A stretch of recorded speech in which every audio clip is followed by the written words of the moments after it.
Hello, everyone. Welcome to Telling Tales. We make atmospheric tabletop role-playing games and stream them for you here on Twitch. This is Coriolis. This is the second episode of this series of Free League sci-fi game that's kind of like Firefly, jamming with 1001 Nights. Yes, I use the word jamming. Deal with it. I'm very old. So, before we do anything else, as usual, I'd like to introduce our stream manager, John. As I can see, one of our players, Mike, holding his head in his hands in StreamYard, terrified at my use of the word jamming. Were you terrified by that, John? No, I expect that from you, to be honest. Yeah, that's fair. That's fair. So John is usually tinkering away in the background, moving around cams and pictures and dealing with chat and all that good stuff. So if John pops up, don't be alarmed. It just means something's gone horribly wrong. Yeah, bye. So let's get some promo out of the way before we get on with the session. There's a bunch of links down below. There's links to Twitch and YouTube. You're watching on one. Why not check out the other? There's links to our social media. There's links to our Discord where you can join up and talk about all things role-playing with us. There's links to our Patreon if you want any lovely treats. We had a new Patreon only today, and that was very nice. But yeah, if you want some of the rewards on there, things like character creation videos, and feel like supporting us, then please do hop over and check it out. We run 3 weekly series here on Twitch. We run Call of Cthulhu on Mondays, Blades in the Dark on Tuesdays, and this Coriolis on Wednesdays. They all start at 8 o'clock BST. That's 8 o'clock PM BST. We also run monthly one-shots on the first Saturday of every month. There's a load of VODs of those over on our YouTube. There is Alien and Troika and Mortborg and The Expanse, the most recent one. And we have another one coming up on the 3rd of July, which, in keeping with our channel theme of being really atmospheric, maybe a bit dark, maybe a bit gritty, is Honey Heist. It's a one-page RPG where you play bears trying to heist some honey. And that's going to be run by Johnny, who runs our Call of Cthulhu on Mondays, and we're really looking forward to it. We also run a fortnightly series of Simbaroom over on the Free League Twitch. That's Free League Publishing here on Twitch. And I think the next episode is this Sunday. That's like alternating Sundays. That's at 3 o'clock in the afternoon BST. So why not check out that this Sunday over on Free League Publishing. And I think that's all my promo done. So I'm going to start introducing the players, and they will go through what happened last week in our first episode. And first on, fresh from his shame in my actions, I'm going to bring on Mike. Mike, who plays Sadira. And you know what? We've got character art this time as well. We didn't have character art in time for the first episode, but we have it now. And I'm sure John will pop it up any second, even though he's definitely forgotten to set it up, because I can see that. There we go. Hi, Mike. Hi, Matt. No shame that I was intending to put on you. I just was, trying to break you, as I always do when you're doing your solo monologues to the camera. Absolutely. I'm really surprised that so far you haven't got kind of naked on cam at the bottom or something in order to provoke some kind of reaction from me, or held up a sign with some grotesque insult on it. Maybe one day, eh? Yeah, there's always next week. There's always next week. Right. So yeah, how did our story, Coriolis and Abyss Midmost, how did it kick off, Mike? So it started with a couple of the characters, Sadira and Adam, making their way down like a busy palisade on the space station Coriolis, looking for Captain Barrow, a contact who was they've been told would be able to get them some work on board a ship as they flee from their home planet of Mira. And at this office of Captain Miro, they met a couple of other people. Hamza is a big, burly, deckhand sort of Steve Dorr looking person, and Levere, who is a smaller, very enthusiastic pilot. And Captain Miro told them that they can work, but not for him. They will have to do some work for Captain Visala, I think her name was, a colleague of his. That's a very good question. I've literally deleted the entries about her on my character list because, well, we'll get to that in the recap. Well, yeah, I think it was Captain Vizala. And anyway, we made our way to the kind of like big docking port on Coriolis to get on a transport to then take us there. Absolutely. And to pick up that next leg of the journey, let's bring on Sam, who is playing Adam, kind of the close companion of Sadira's. And what happened next, Sam? So we met the first mate, Batu, who kind of sized us up a little bit and took us in a shuttle out towards the ship that we'd be working on, which was currently docked on the net, which is like the kind of old skeleton of the Coriolis station, a huge structure that kind of expands around it. Yeah, because parts of a generation ship called the Zenith were turned into Coriolis, and this is like the skeleton of what's left that's used as like a huge port and dock. Adam and Sadira were very impressed, while Hamza and Lavia had seen it a million times before, but still an impressive sight, I think. And we arrived at the ship that we were going to be working on, called the Shining Light, which was kind of, from the outside, looked like quite a functional, smallish ship, but seemed to have had quite a lot of work done in it to make it kind of cutting edge, but sort of pieced together in a way, with like a lot of updates to it. And we were introduced to the captain there and got on board. Absolutely. And then the ship set off. And to tell us about that, let's bring on our third player, Stephen. Stephen, who plays Hamza, appropriately, Steve Adore. Yeah. I Steve, what you did there? I'm here. I'm not here all week, actually. I'm here Mondays, Tuesdays, Wednesdays, and every other Sunday. Yeah, I think we did that bit. Yeah. So on board the ship, we had some opportunities to set up some lovely intrigue. There was a mystery passenger called Abud, who was keeping all sorts of things secret in lock boxes and didn't want to share his room. We went through the exciting process of deciding who was going to share which bunk room. We had some time to cook some meals for each other, and there was a bit of sneaking around in the nighttime. Generally, people spying on each other, or just having terrifying nightmares and screaming all night. Absolutely. And obviously all these decisions being made definitely meant something and will have long-term ramifications. Let this be a lesson to you, folks. Agency is a lie. So,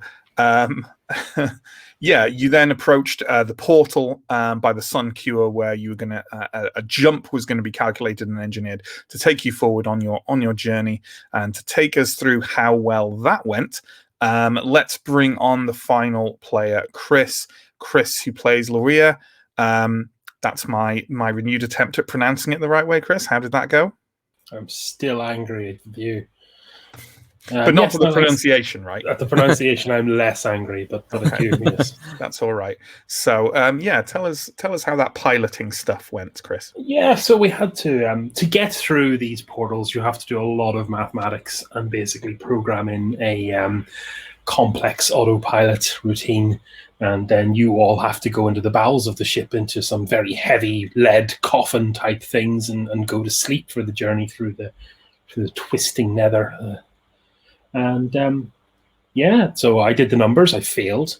I prayed to the icons, did the numbers again, got 1 success, and plugged all the numbers into the machine, and we put everyone down to sleep one by one into the goop.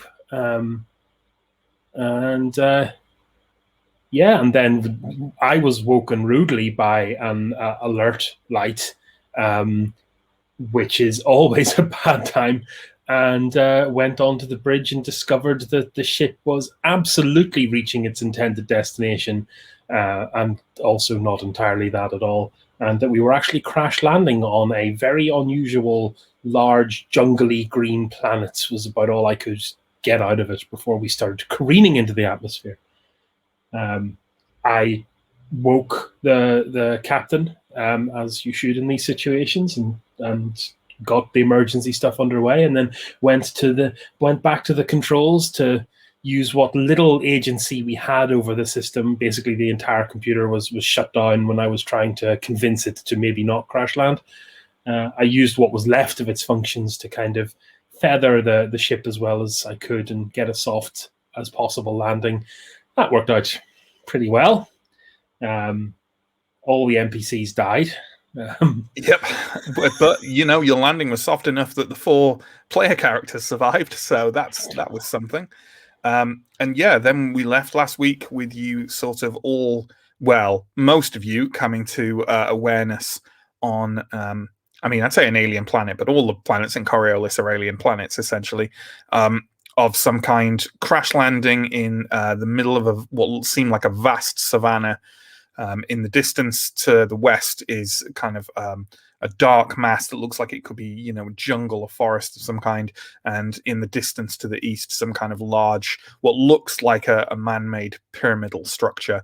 But otherwise, you're all in rather a sorry shape, especially Hamza, who is undergoing some kind of seizure or sort of unconsciousness with his head kind of rapping out a staccato rhythm against the cryo chamber. And the rest of you aren't in that good shape either. Sadira and Adam have just kind of crawled out of your cryo coffins. Lavia has kind of like just managed to escape the cockpit before it completely collapsed in flames. And now here you are. It is daytime. There are 3 suns in the sky of different colors to each other, one orange, one white, and one blue. The light is through the combination of those things, the light is actually comparable to kind of Earth. So just so for your imagining. And yeah, you have this vast grassland of savanna around you. Hamza is in quite a bad way, and the other 3 of you aren't so great either. And I think last time we talked about how many, stress points and hit points and stuff you'd lost. But I don't think that's the whole tale of the tape. So what I'm going to do is ask each of you to roll on the critical injuries table, and we're going to mitigate that by how many hit points you have remaining, essentially. And how we're going to do that, and I'll run it through with each of you. So, like, you can, if you want, you can roll a D66 now, and then we'll talk about how it calculates. But let's run it through with each of you. I feel like Sadira seemed to escape mostly unscathed. So let's start with Sadira. So if you give me a D66 roll, please, Mike. And then on top of that, he's in and out. There we go. If you give me a D66 roll, and then if you tell me how many hit points you had left.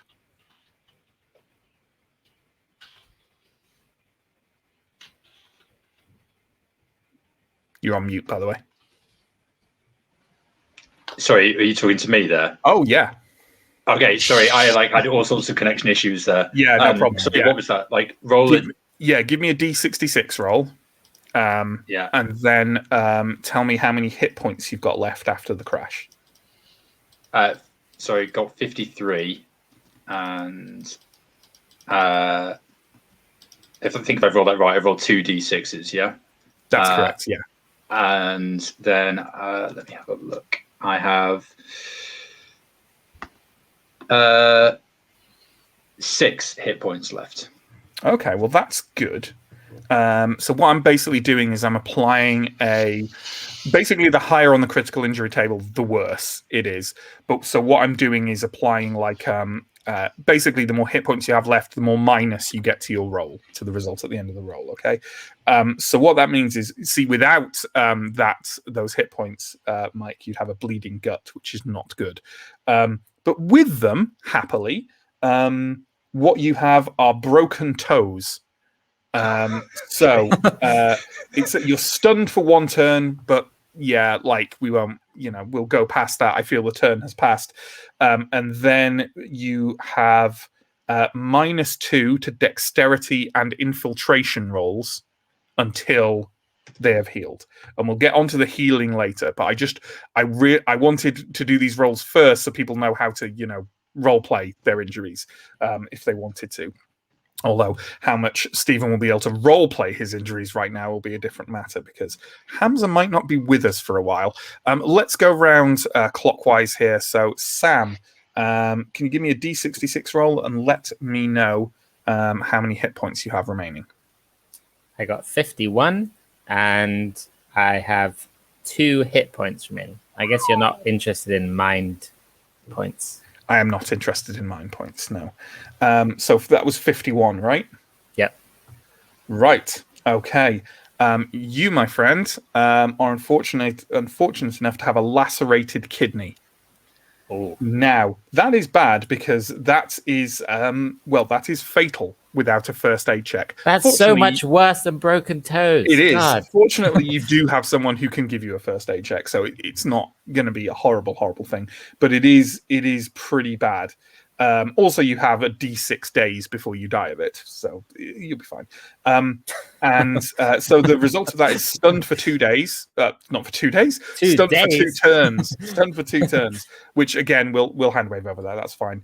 And then basically, what I want you to note down, and this will be something that's with you until it's fully healed. Every time you take a force, dexterity, or melee combat test, you will take 1 hit point of damage. You're on mute, by the way. Force, dexterity, or melee combat. Mm-hmm. Right. We'll talk about, like I say, we'll talk about recovery times later. Hamza. Hi. Hi. So you have, I believe we were talking about this before, you have 6 HP left. And if you give me a D66 roll, then we'll... Yeah, so the good news is I got 6 hit points left. The bad news is I rolled 61. Okay. That's still better than Sam. So, because Sam didn't get much of a modifier at all. So you have broken ribs. So obviously we'll hand wave the stunning, but basically you have -2 dice to dexterity and melee combat until it's healed. Cool. The main things that I do. The main things that you do. Awesome. Luria, so how about you? How many hit points do you have left? I have 3 hit points left. Let me double check that. I was preparing all this, and then everyone had some great. I have 2 hit points remaining. Sorry. 2 hit points remaining. Yep. Okay, and why don't you give me that D66 roll, please? Oh, 64. That ain't good. That ain't not good. That ain't good. So, yeah, you have, my friend, internal bleeding. Hooray. And I think it's safe to say then, Sadira, because I think we narrated the very end of the last one from your point of view, right? As you were crawling out of your cryo coffin, and you saw Luria kind of like toss, or not, kind of move aside part of the collapsed cockpit and kind of stumble out. I think it's safe to say that Luria is going to face plant at this point. He's just going to topple forwards, clutching at his abdomen, because you are unconscious, Chris, for D6 hours. And that's your start, as you start to, lose blood internally and hemorrhage. And then, so the ongoing effect is every time, it's actually exactly the same as Sam's. Every time you make a force or dexterity or melee combat test, you take 1 point of hit points worth of damage. So, with that in mind, folks, Sadira, it is, obviously Luria is unconscious.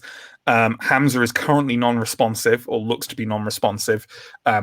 Adam is clearly in considerable internal pain.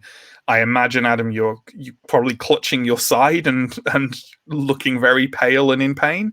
Yeah, definitely. I guess I also could have external injuries as well, since I've taken. Certainly visible, like scrapes and massive bruises and stuff like that. Sadira, you seem in relatively good shape, other than the fact that your feet really hurt. What are you going to do? Because I believe you do have some medical skill. So potentially, yeah. So I guess I'll go over to Levere first, because I know that Levere isn't dead. Sure. Or hopefully isn't dead. One thing I'll say, by the way, we're going to talk about whether you'll be able to recover your equipment at some point. But what I am going to do, I am going to be a generous and wonderful person and say that everyone can have one of their pieces of equipment on them in the cryo chamber that is, carryable, like that is, something easily carryable.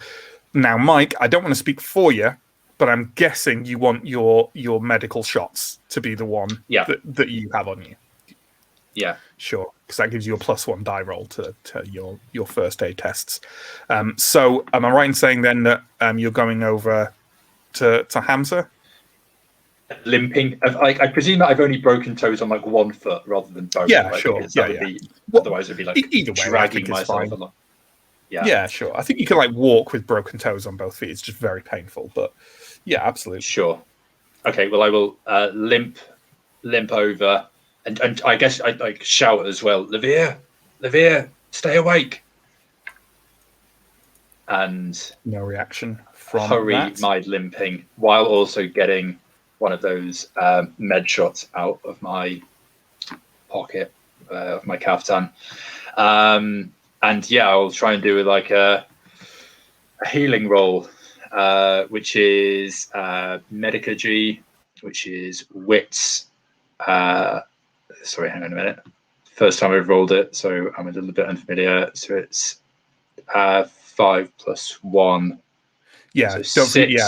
So presumably that +1 is from your, what are they called, M shots, something like that. So I get I've got 5 points in wits, and then I've got 1 point in Medica-G. Mm-hmm. So that's 6, and then I get 1 for the M dose as well. M doses, that's what they're called. I imagine them like kind of EpiPens, where you like slam, put them in someone, and it's like adrenaline plus like a bit of Star Wars Bacta in there as well, sort of flooding through the system. Are you going to try to address the obvious physical damage that Hamza has taken first, or whatever is causing this seizure state? Like, if you're asking me as a GM, which would probably seem more immediately. Wait, I think I said I was going to Levere first, right? Because I saw Levere faceplant. Yeah, I think. Okay, yeah. If you're going to Levere first, then yeah, absolutely. Hamza's kind of moving. Yeah, not in a good way. So I think, I guess, like, did you say Levere like clutched his stomach before he? Levere clutched his abdomen and collapsed with kind of a moan. So I've got a feeling about like there's probably some sort of horrific internal injury going on there. So do you want me to just roll for that? Yeah, absolutely. Please do.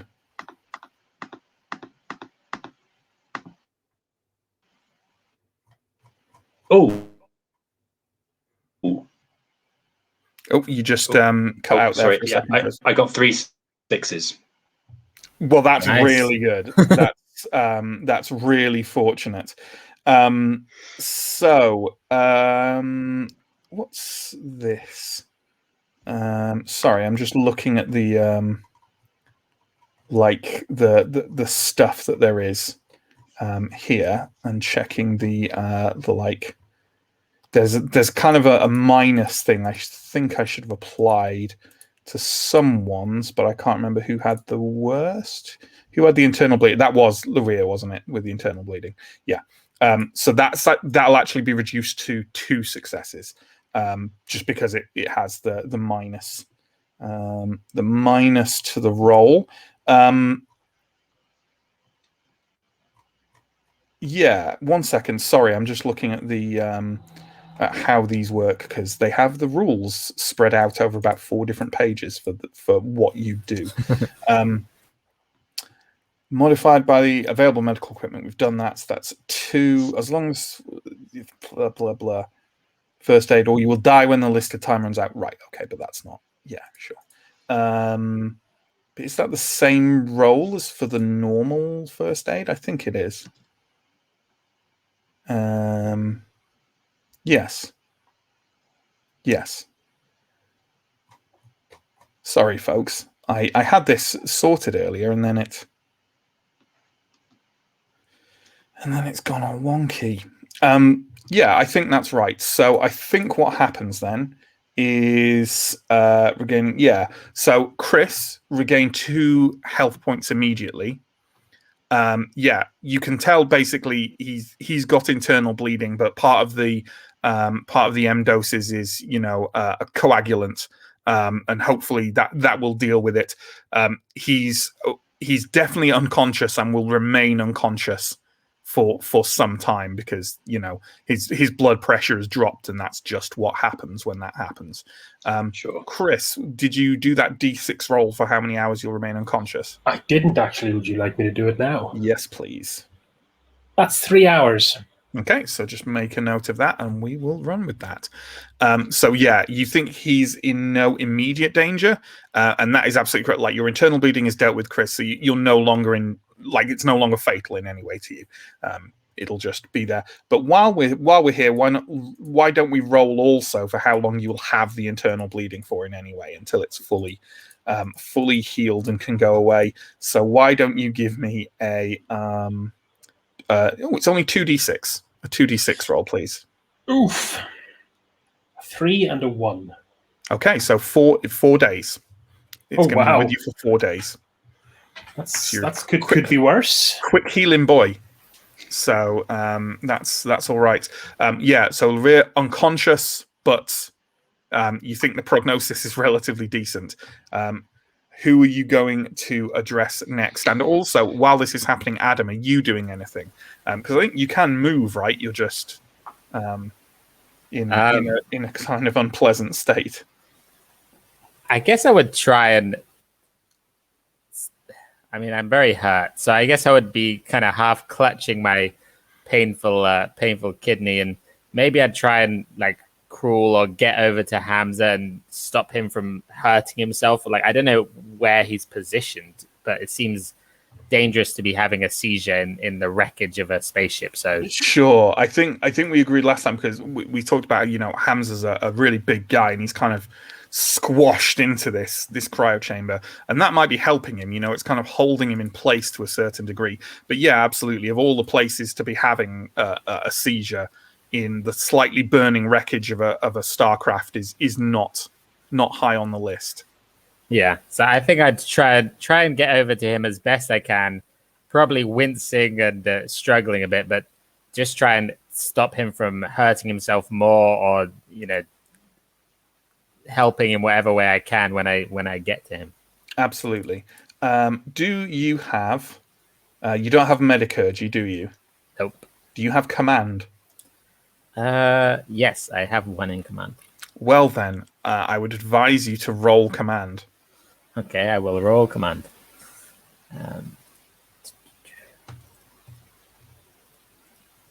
I get 1/6.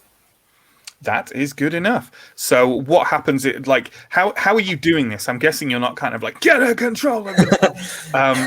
But are you kind of talking to him, maybe sort of trying to bring him out of it, shaking him slightly, anything like that? Or I think I'd try and I don't think I'd be able to hold him, but I'd be putting my hands on him, try and restrain him as best I could, and just be saying Hamza, you need to calm down. The ship has crashed. You need to try and stay calm. We're okay. Everyone's going to be okay. Okay. Well, your roll succeeded, and you can bring someone out of a mental breakdown with command. So what happens now is Hamza regains 1 mind point, but you will still have that kind of reduced capacity to function for D6 hours. So let's have a D6 roll and see how long that's going to take. That is 5 hours. 5 hours. So you can respond to orders. Basically, the real limit here is you can't do anything that involves a dice roll. Yep. Anything challenging, but you could, you can respond and you can do basic kind of movements or eat or drink and stuff like that. You're not weirdly kind of comatose, or you can respond and think and stuff. It's just everything's too much. So how do we think Hamza might, how does Hamza come out of this? I guess he would be kind of space in between the light. The icons bring us the light, so who brings us the darkness? We went from space on one side of the portal, space the other side of the portal. Adam, what is the space between the space? I think Adam is going to try and back away at this point, but Hamza, it's okay. With everyone, we've all landed. You're going to be okay. You just need to calm down and you'll be fine. But you need to try and stay calm. You're just going to hurt yourself. Sadira will come and help you in a second. Speaking of Sadira. Speaking of Sadira, so yeah, Luria, as I say, unconscious but probably doing all right. As you look around, a number of things occur to you. First, Hamza seems to be awake, and Adam's kind of knelt near him, still kind of clutching at his side, and looking. They both look the worse for wear, but Hamza seems at least awake. The second is that crashing ship. One of the things it does is things are on fire, and you can see that some of that fire is starting to spread to the grasses and brush of the savannah near you. I don't need to ask you to make a roll to figure out that if that all caught flame, it would be really, really, really bad. Okay. So that probably needs dealing with right now. Is there like a discarded space fire extinguisher anywhere that I can use? Well, on that topic, let's talk about searching the rubble.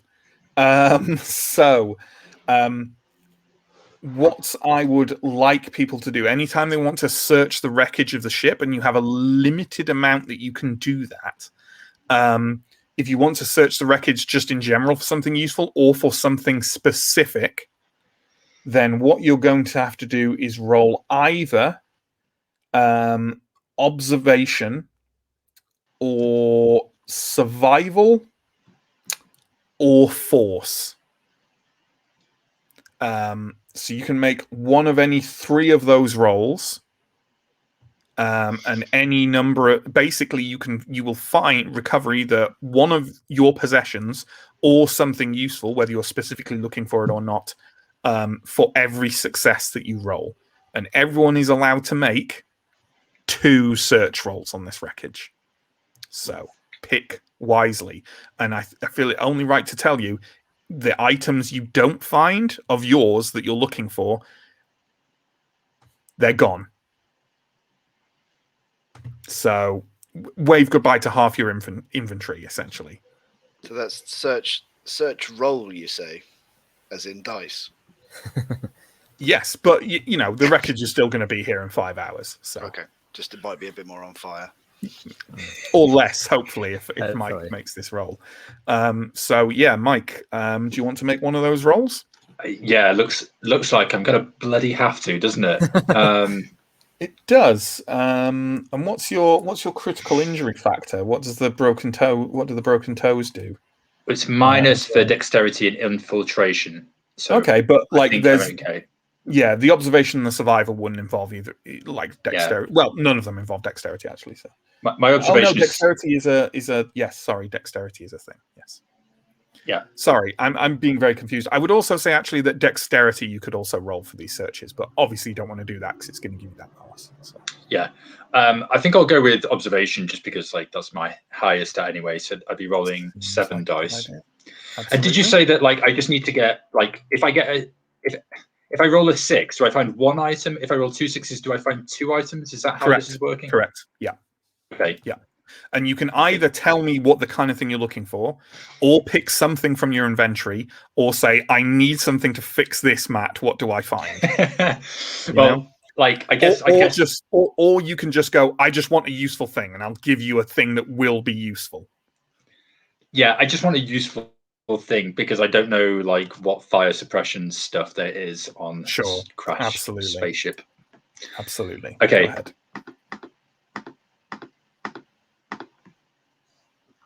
Okay, well, I rolled 1 success. Okay. Don't forget you're praying to the icons and stuff. If people want to do that, by the way, please do give me more darkness points. So, yeah, if you want to stick with that as what you've got, yeah. I actually might use my icon talent here. Oh, I think so. Because I pray to the gambler for a skill test, I get 3 6s automatically. I think that you get a darkness point for it. I think that's how it works. I have it written down somewhere. Just bear with me for a sec. Yeah, icon the gambler. You are incredibly lucky, and you can choose an automatic critical success on a skill test of your choice. It counts as if you had rolled 3 6s. If it's an advanced skill, you still need a level of at least 1 in that skill to activate the talent, which, this observation isn't advanced, so that's fine. Mm-hmm. Each use gives the GM 1 darkness point. It can only be used once every session. Okay. And for us, it's worth noting, by the way, folks, people who watch us regularly might know this. 2 of our streams is 1 session. Otherwise, things stack up in a weird way because we're only playing for under 2 hours usually. So, okay, yeah. I'm not sure. We'll go ahead with it, but I'm not sure whether that should be declared before you make the roll, because it sounds to me like it's a substitute for the roll rather than something you do additionally after it. But I'm happy for the phrasing. No. Well, you could use it for your second search, maybe. Yeah, I was going to say that if you would prefer me to do that. That's how I think it reads to me like it's meant to be used in place of a roll rather than. Okay, sure. So absolutely, yeah. But that gives you 4 guaranteed successes, doesn't it, for searching in the wreckage? So yeah, that's more than good. Well, you're searching for something useful now, and you find it. You toss aside kind of some wire mesh from God knows where inside the spaceship, and underneath it is a small but functional-looking chemical fire extinguisher. Well, I will use that right away. Absolutely. So that is going to be a roll as well. And again, I'm going to give you some variance here on what I think that roll could be. And you know what? I'm going to weirdly give you, again, 3 options of what you think that might be. And feel free to get people to help you if you, Adam, really, no one else is in a position to help you if you want. But I'd say that is, because I can see different approaches for this. Dexterity is a possibility, I think. I think ranged combat is a possibility. And I think technology is a possibility as well, because you want to go, that's the thing causing the fire. I need to get this on that, rather than just wildly spray it over everything. So which one of those would we like to go with? And do we want to try and recruit Adam to help? Yeah, absolutely. I want to use ranged combat here.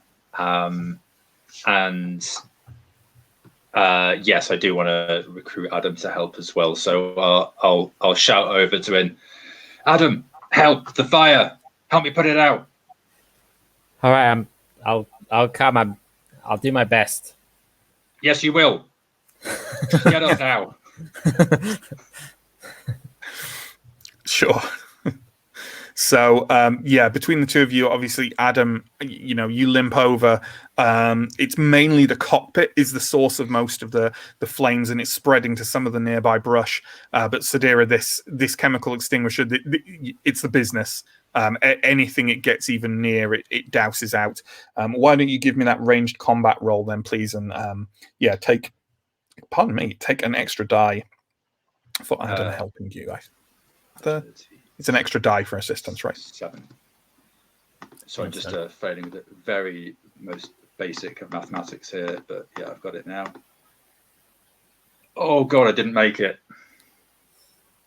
Didn't roll a 6. Could re-roll, maybe. Feed the GM. Feed the GM. Yeah, it looks like I'm doing a big old pray right now, doesn't it? He's so happy. I hate it when he's happy. So do I just literally re-roll all of those now? Yeah. So we have to kind of determine. Essentially, for a start, we have to look at which icon you're praying to. is that determined by the task I'm doing, or who my? It is. Ranged combat is the judge. So you have to pray to the judge to do it. And you can then re-roll any dice not showing a 6. I gain a darkness point. Thank you. And formal prayer modifiers, and this is why we have to note down who you pray to. Formal prayer modifiers last a whole session. Oh no, sorry. That's if you've done formal prayer. Never mind. That's thinking away. But basically, what that means is if you use the formal prayer modifier, you can only pray to one icon per session, and therefore only do this with things applying to them. But for these ones where you haven't formally prayed, I don't think it matters. So yeah, you pray to the judge, and the formal prayers are the ones that you do before rolls, right? Like correct, absolutely. You have to, you have to role play prepping to like. But you could do it. Say if you're on, a character who's like a legionnaire on a drop ship going into like a combat situation, they might be there praying to the judge, and then they can utilize that extra modifier on when using the pray to the icons all the way through the session. Awesome. But yeah, you just get a reroll, Mike. Okay, 2 successes. Nice. More than enough. You mutter some words of some pleas to the judge, and clearly the icon answers your prayers, and you locate a part of the cockpit's wreckage that's kind of sparking and sputtering with flame. You douse it. You douse all the plant life nearby. You think you've got it all. Okay. Toss the fire extinguisher somewhere safe. Turn around to Adam. How are you doing? Bad, but not as bad as the others. I don't think. Hamza's awake, but he's not good. He's not good. In your not expert, but at least competent medical opinion, Sadira, Adam is not very good at all. You can see kind of some of the ripped and torn clothing on his side. It looks like, it looks like it could be a large bruise on his side, but you think at least some of it is subdermal hemorrhaging. Okay. You think there's some kidney damage there just from the look of him. Okay. Well, let's go over and have a bit more of a look at him, and I guess ready a M dose as well. Absolutely, and don't forget to track how many of those you got left. So I believe you start with 5. So yeah, go ahead and make a Medicurgy roll on Adam then, please. I think I read that this was 7 before. So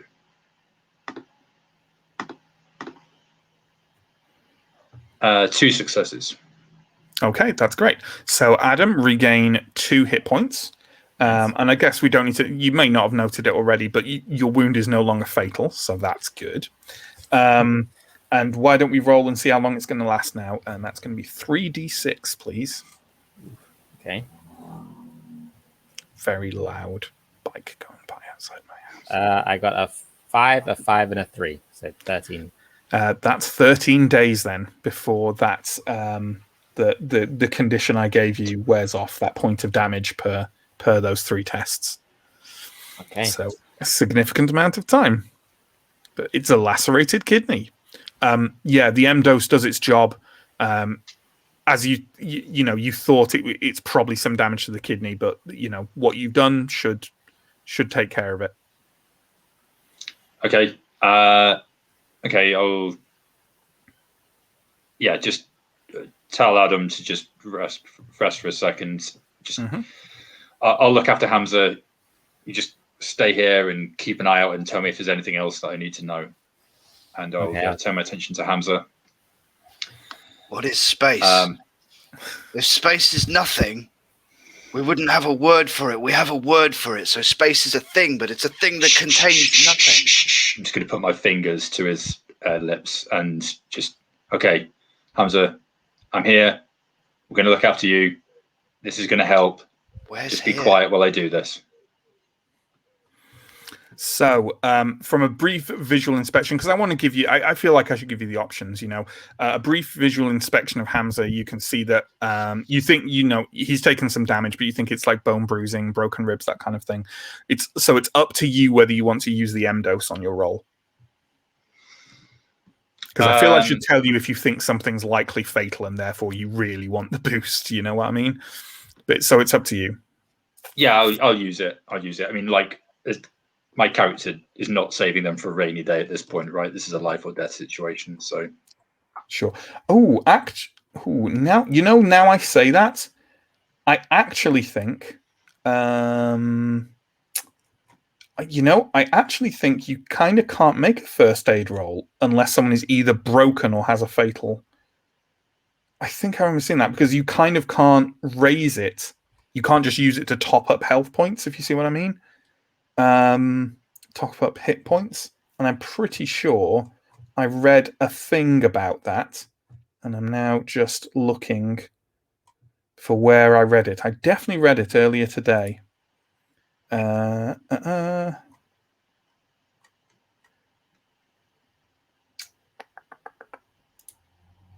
Yeah, administering first aid to someone who isn't broken has no effect. No HP restored. Yeah. Other than if they have a fatal injury. A fatal critical injury. So there was like checked over Hamza, and yeah, I guess was decided that everything's sort of mostly okay. Doesn't require too much in the way of medical attention. Mostly okay. Okay. John's pointed out it halves the recovery time for critical injuries as well. I think that's a separate roll to the initial first aid roll, John. I think you have to make a secondary roll for that. Yeah, if someone gives you medical treatment during your recovery time, that person tests Medicurgy modified by available medical equipment. The remaining recovery time is reduced by half. Earlier Medicurgy rolls to stabilize a fatal injury or to bring you back on your feet from having been broken don't count. So those are rolls to make later, I think, in calmer moments. So we won't bother with that now, but you can do that later if you want to try and reduce recovery time. Okay. So I'm just gonna just put my hand on Hamza's shoulder, like, Hamza, I think you're okay. I think you just need to rest. Just have some rest, nice and calm.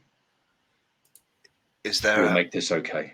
a hotel in this place? Maybe some distance away there is a hotel, but for now, we're just resting here. Something bad's happened, but it will be okay. I promise. Remember who I am? I'm Sadira. You're here with Levere, Adam. Spent a few days together. Bad happened in the past. Okay happens in the future, and here we are in the space between. Yeah. Okay, Bad things happen in the future. Okay. Okay, things will happen in the future. Just hold on to that. Yeah. So, yeah, I think we're there. Now, we could roleplay elaborate stuff to represent 3 to 5 hours passing. But I think it's probably safe to say that Sadira and Adam are going to need a moment for rest themselves. And we also need, I think, Mike and Stephen actually to roll to see what the recovery time for your critical injuries are. So let me find what those rolls are. A second. Rolling, just constantly flicking backwards and forwards in this. Critical injuries. There we go. So for the broken ribs, can you give me a 2d6, please, Stephen? 7. Cool. So that's 7 days before the effect of the broken ribs is gone. And for the broken toes, can you give me again a 2d6, Mike? 2 and a 6. So that's 8 days until your toes heal. So with all that in mind, yeah, like I say, I'm quite happy to skip forward a bit to the next 3 to 5 hours until Luria wakes up and Hamza kind of gets a bit of more of a grip on himself. In the meantime, though, I'm perfectly happy if Sadira and Adam want to do their searching of the wreckage. I'm more than happy for those rolls to be made if you want to do that, or in Mike's case, not a roll. So do we want to do those while the others are recovering? Yeah. Yeah, let's do that. Okay, well, let's hop between you, otherwise it gets boring. So, Adam, why don't you, I believe I said that the various roles you could do to have a look through the wreckage are dexterity, force, observation, or survival. So go ahead and make one of those. Obviously, bear in mind any of the conditions from your critical injury. Okay. Let me find one which isn't going to kill me. Okay, I think I'll do observation. Okay. This is going to be 4d6. I got no successes, so I might re-roll. I might pray. You want to do a pray? Do a pray. Yeah, I will. That will be a prayer to the gambler. Feels appropriate. So that gives me a darkness point again. Okay. No consequences whatsoever. Not yet. Got 6 of them stored up. And I got no successes on the second round. Well then, while we're on this topic then, so Adam, you've managed to find nothing in your first search of the wreckage. But while we're at it, why don't we decide what did you want as your freebie, like the thing you had in the cryo chamber with you? Right. I loved stuff. I feel like I wouldn't have been carrying my Vulcan carbine into a cryo chamber. I think most likely I would be wearing protective clothing. Your protective clothing. Cool. No problem. I'm happy with that. I am happy with that. So clothing offer any protection during a spaceship crash, or not during a spaceship crash? No. It kept my toes nice and safe, but not my kidneys. He has those bracing metallic toe caps. Yeah, exactly. Really held up to the battering. So, yeah, Sadira, are you using your gambler thing to gain 3 auto successes? Yeah, I think so. So in that case, all you need to do, you can find 3 things. You can say something from your inventory that you want. You can say something you want to counter a specific problem you anticipate, or you can just say to me, "Give me something useful," or you can do a variety of each, or one of each, or whatever. Okay, I think I want to take 2 things from my own gear: my Vulcan carbine gun, and I want to get my recon probe as well. Which seems like it might be useful right now. Those seem like very good choices. So your recon probe is essentially it's a drone that you can use to look for things from afar with, which seems like it might be a good thing to have if you're lost in the middle of the wilderness. And yeah, your Vulcan carbine rifle is there. You find them both in the wreckage. Presume that there's like ammunition or like charge or whatever the Vulcan. Yeah, I'll say you've got a full magazine. Okay. I think the other thing that I might want to get is like fresh water. So like if like there's good man. Yeah, you find water rations, specifically what we're calling 1 amount of water rations. The game itself doesn't have a concept of rations. I do, though, because of this scenario. So what you have are water rations, enough for 1 ration, 1 dose, and also, and this may become quite important later, it is in a canteen. So you have a canteen. Okay. You'll also want to note that down. Yeah. Okay. Adam, maybe we should make that second roll of yours. Yeah, I suppose. I feel like I need stuff so badly. I might pray even if I get a success. I just re-roll again. Yeah. I'm just going to completely ignore the threat of darkness points for now. I did get 1 success. You got 1 success. Are you going to use your re-roll? Yes. Yeah. I mean, the darkness between the stars never did anybody any harm, did it? No, exactly. Hamza's living proof of that. Okay. I got one extra success. There we go then. So yeah, like I say, you find 2 items in the wreckage, and it's up to you whether you want to pick stuff from your array or ask me for things or whatever. I would like to take my thermostatic suit, which seems useful, does useful things, including it gives me a ration of water per day. That's very good. Yeah. And also my Vulcan carbine just seems potentially important. Absolutely.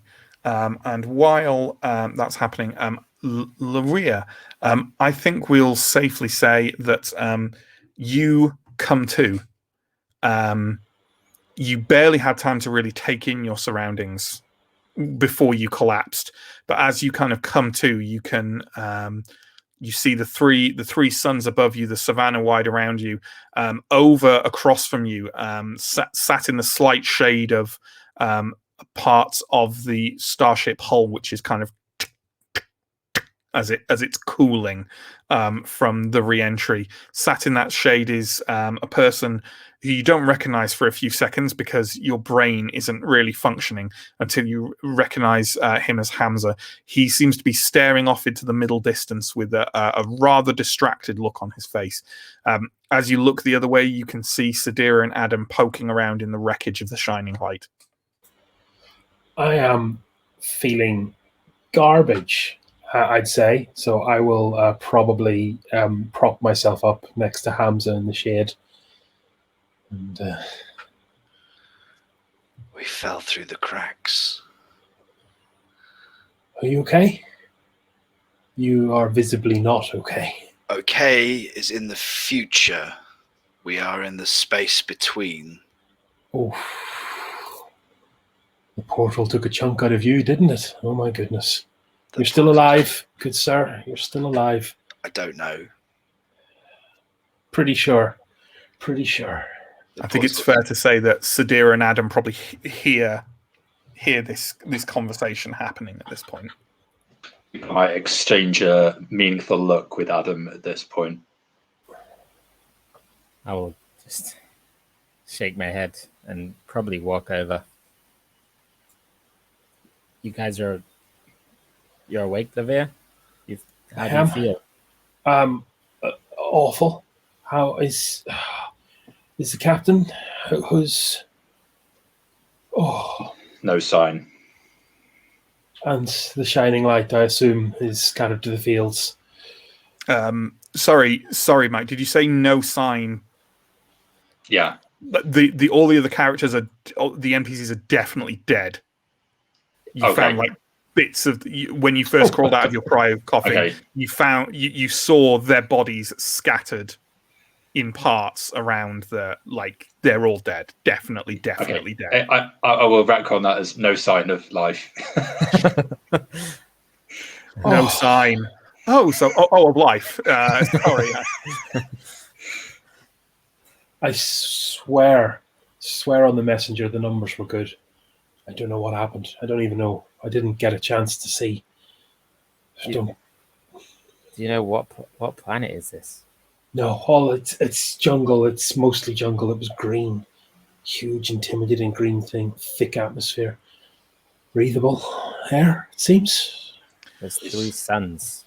Once you have pulled yourself together a bit, Chris, I'm happy for you to make a pilot roll to try and figure out what planet you might be on, assuming you didn't go completely off path. I think Laria needs to get it together a bit first before going through that kind of mental. A little later, I'm going to be asking you some questions about those 3 specific colors of suns because there are many ternary systems.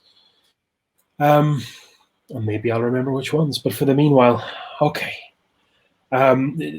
You found what's usable out of the wreckage. She'll never fly again, that's for certain. I mean, not much. We found a few pieces here and there, but nearly everything's just destroyed or on fire. And okay.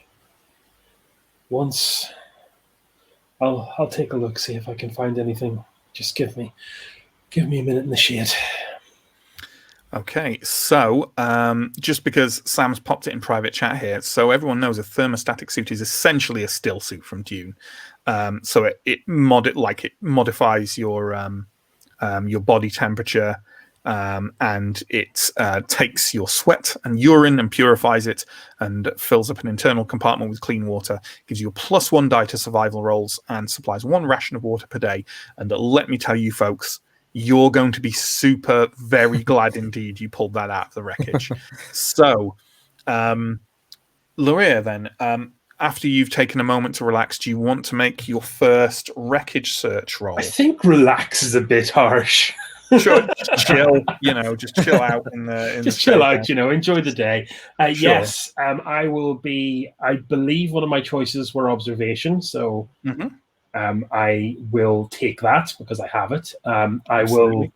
I think I don't know if I can do like a prepared ritual beforehand, because I think that is absolutely Lever's bag right now. Oh yeah, I think you absolutely can. Yeah, you can. I think you get extra dice from doing it in an actual chapel.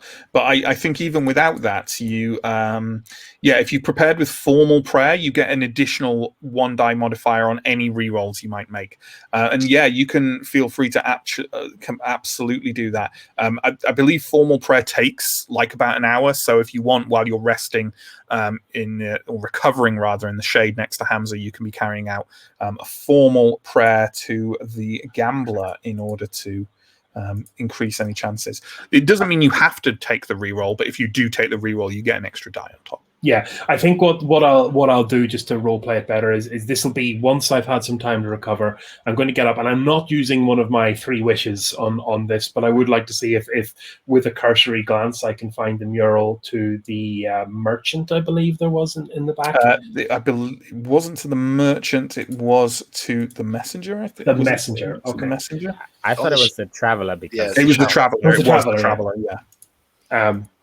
If I can find whatever remains of that, I think I'll make a little makeshift temple there, and maybe.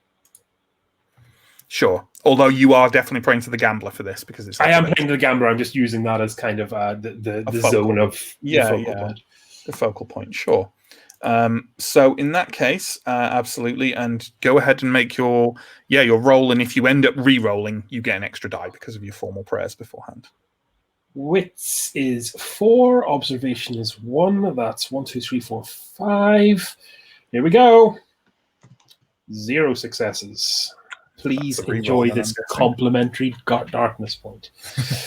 Cool. So and add 1 die on the re-roll as well because of your formal press. That is also 0 successes on 6d6, which means the random number generator is broken. Absolutely.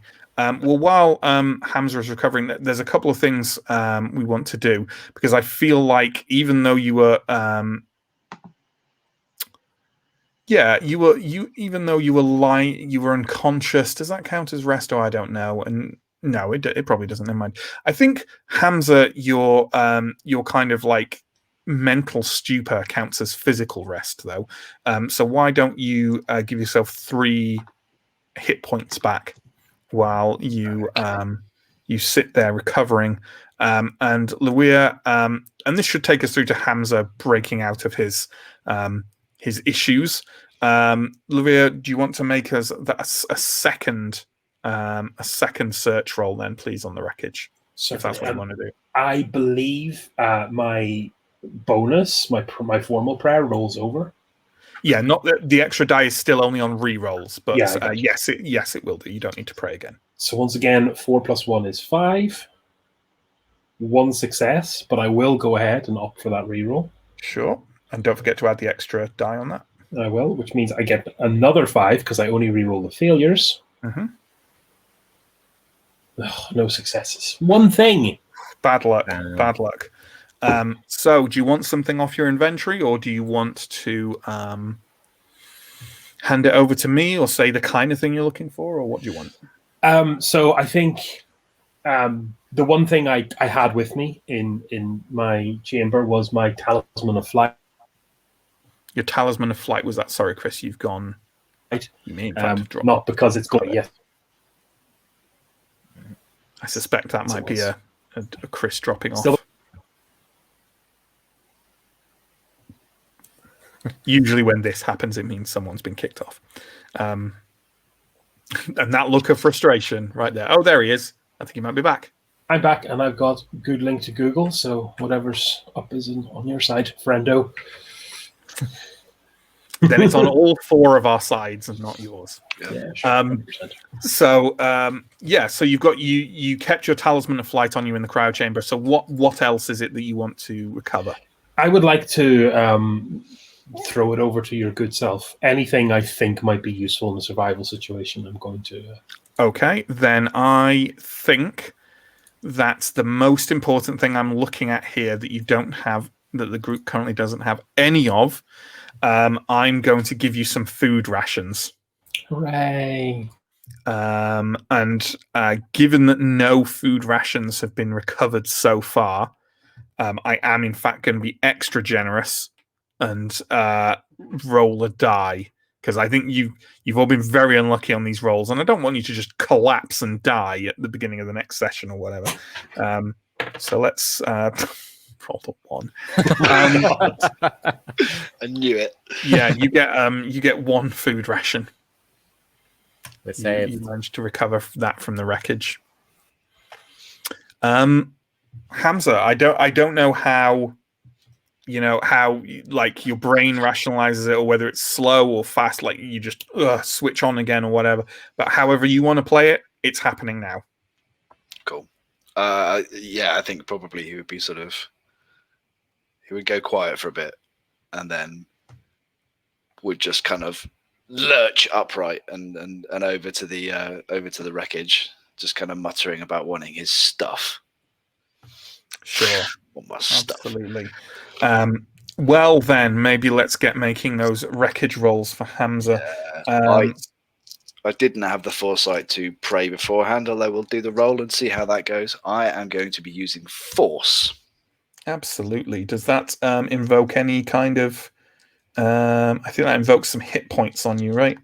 No. Oh no, that's broken. Yeah, it's just -2 to dexterity melee combat. Yes, this isn't dexterity. This is just because, as we know, flinging pieces of metal aside. Well, as we know, lifting stuff with broken ribs, that's fine. Yeah. Easy even. In many ways, but easier. Yeah, I mean it's barely. You don't have the pressure of all those ribs holding you back. Exactly. It's just raw muscle power. That's why all those bodybuilders break their ribs before they lift. I think everybody should do it. I think we need to get onto the health and safety executive. Don't lift without broken ribs. It wouldn't be the craziest health trend. So yeah, commentary, right? Yeah. Right, let's have a go. Let's see what we got. Ooh, that is 1 success. Would you like a darkness point, Matt? Go for it. Cool. I might have a little pray to whoever it is you pray to, the icon of yeeting pieces of metal about. The icon of it's the deckhand, which I believe is your actual friend. I am a deckhand, but yeah, my icon is the messenger. But whoops.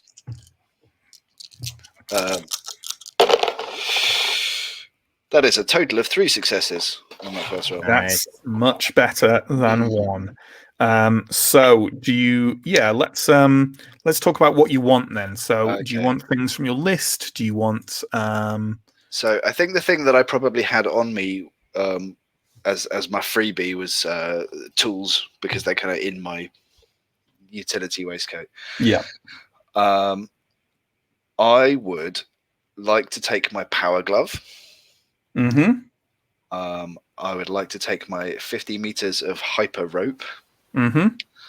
Hyper rope. It's extremely strong rope. I love it. I love it so much. And I think the third one I will leave as a random. A random one. Do you want something random, or do you want me to give you the thing I think is? Well, yeah. When I say random, I mean like nice GM survival. A nice GM thing. I'm going to roll for food rations again. That's what I'm going to do. So I swear, if you get another one, that's better. Okay, take 3 food rations. Okay. Nice. And then let's maybe, as you're doing this, I think we can have like a bit of before you do your last search. Does anyone want to talk to anyone else, or is planning on doing anything else in general? Yeah, I think I might throw up the recon drone and just see what's immediately around us. Like, try and scout around the area. Yeah, and scout around and see what there is, right? Sure. Yeah, I think what it is it's got like they called a tabula, which is basically like a tablet, right? Yeah. And it's got like a small hovering drone attached to it that can't do anything but observe. It's just it's a GoPro basically, right? And you toss it up in the air, it starts flying around, and you use the controls to observe what is around you. So why don't you make me a roll then? And I would say it's either going to be, and I like giving the different options. I think it's either going to be observation or technology. I think it is. I think it is observation. Is it meant to be an observation roll? Yeah. The operator's observation score is tested to determine how detailed the probe's observations are. Absolutely. I mean, that's the detail of them. So yes, yeah. You can use it successfully. It's just, are you finding anything? You know. So I guess, like, do you want me to tell you what specifically I'm looking for, if anything? Like, I guess, like, that might come into effect. It might come into play in what thing, if any, you end up finding. Yeah. So why don't you? Yeah. Okay. I think we're looking for freshwater. I think we're looking for signs of like life or civilization.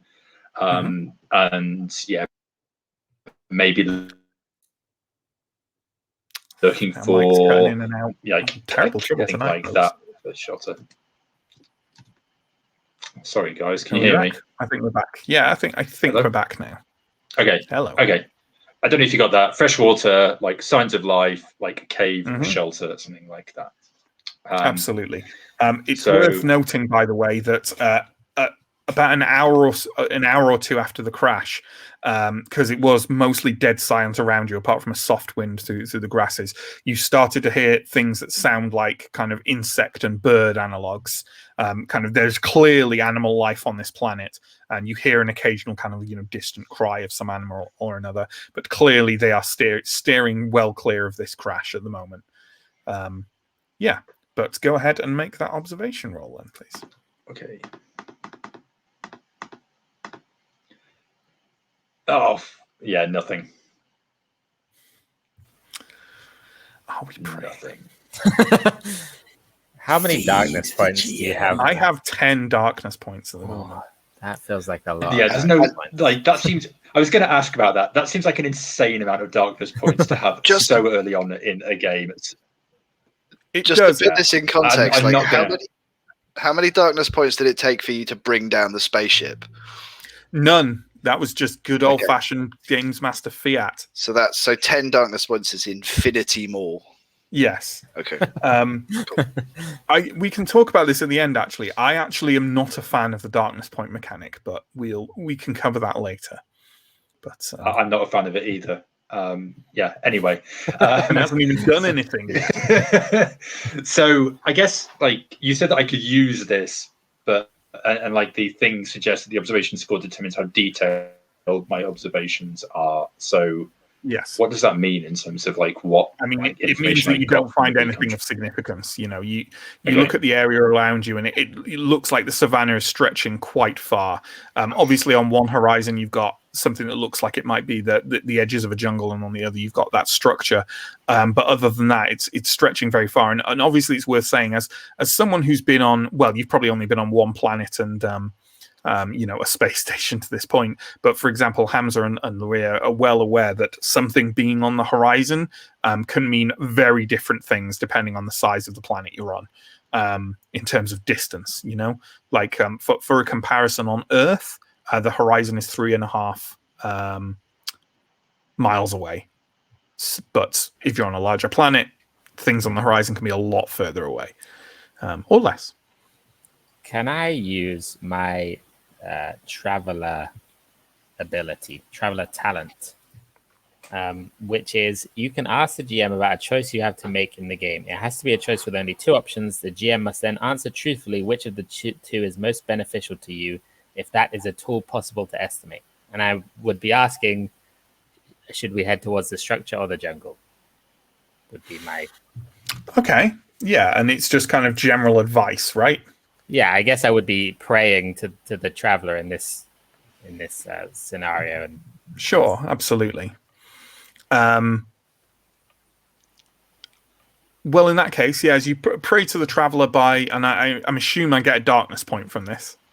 I haven't got that written down. Let me find it in the... Is it like a once per session you get to ask a question sort of thing? Yeah, it's a talent. It's not... Unless you get a... you might get one. Yeah, it's under the general rules for icon talents. You do get one darkness point. Okay, so yeah, so I'd say that the travelers kind of kind of relief within the ship has survived mostly unscathed, and it seems like Luria has pulled it out of the wreckage and has kind of propped it up against the side of the ship to use as a focal point for his prayer. And you do the same. You go there and feel like you should, you ask the traveler which way lies some kind of salvation, or some kind of answer, or a direction in which you should go. And you feel very distinctly, not as a voice or anything kind of crass like that, but as you finish your prayers, you find yourself standing and looking on that eastern horizon towards that structure, but fully aware that the distance to it could be considerable. And, you also get the sense from the traveler that it may be worth... Maybe it's the traveler, or maybe it's just your own common sense talking to you. It could be worth looking around here a bit more first and seeing if there's some way to get more supplies or a way to recover, because it could be a very long way away depending on how large this planet is. Okay. I will... I think I'll go and talk to Sadira. Any luck with the drone? No, I didn't see anything useful. It's not helpful. I need to be careful about how much I use it. It's got a finite charge. Yeah. What do you think? Well, I think something tells me our best bet is the structure, whatever that is, but it could be miles away. So perhaps we need to rest here for the night, see if we can gather anything else from the wreckage in the morning, or I don't know, but something tells me the structure is our best bet in the long term. Yeah, I agree. That makes sense. We're in no position to go there now. Everyone's far too injured to undertake a big trip, a big expedition. We're staying here for the time being. One good thing to say about the crash is that it's probably made such a noise that it's warding off anything too dangerous in the vicinity, for now at least. So let's hole up here, make ourselves comfortable. I can look for some more supplies, and we'll let ourselves recover a little bit. Yeah. How are you feeling? I saw you take care of everyone else, but I mean, you've been through the same thing. Yeah, I'm fine. Just fine. All right. Well, hopefully we can find some way off this planet. Yeah, we've got to. Okay, let's do it. Okay, so everyone's... Oh no, Hamza, you had one roll left, right, of searching on the wreckage? I did, yeah. I will. You do indeed. I'll take a little breather after finding the last stuff, and then I'll go and wade in again. Absolutely. Give us that roll. 2. Okay. 2 6s. I'm going to leave it there without an extra darkness point. I am now on 11 darkness points. I think you going up to 11 is sufficient for now. Absolutely.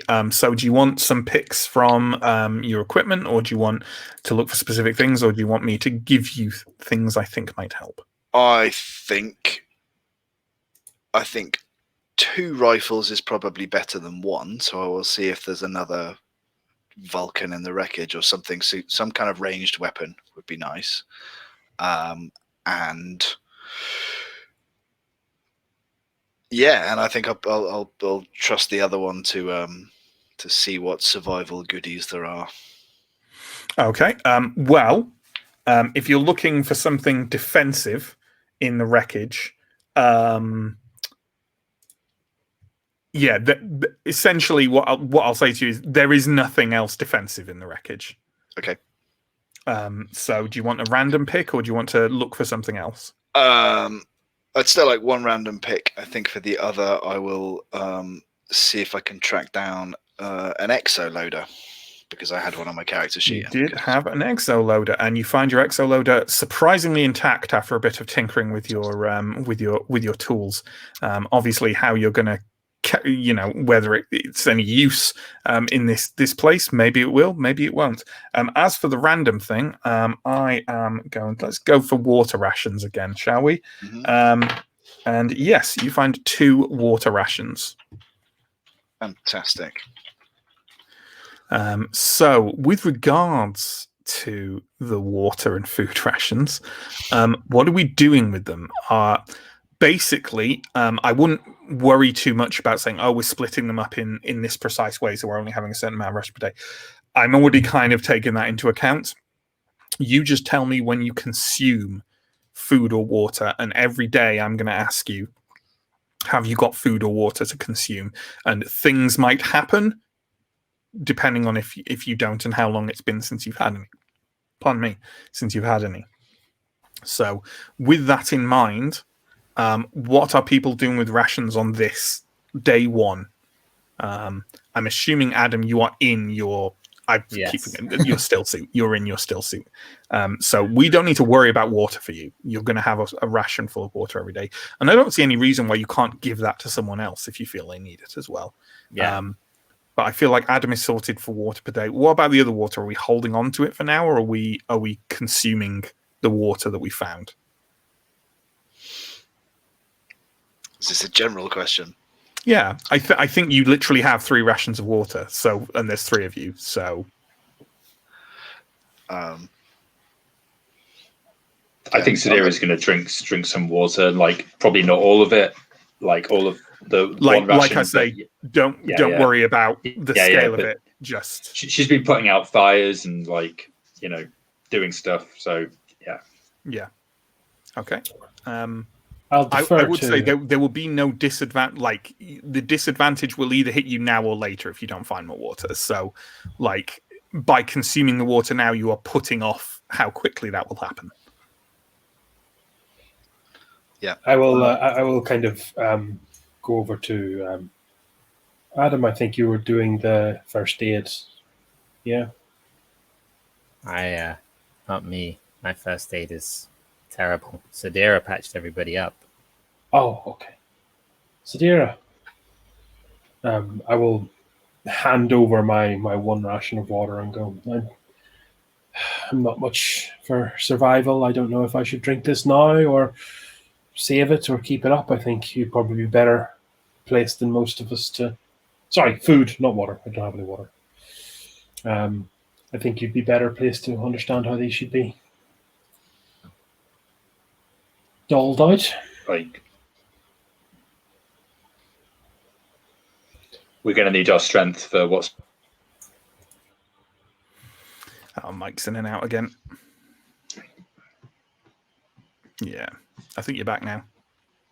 Hey, yeah, I just said, like, if you're hungry, eat it now. We're going to need our strength for what's to come. Eat as little as possible, but make sure that you've got some energy, especially you. You're going to need to recover. You need to get your strength back.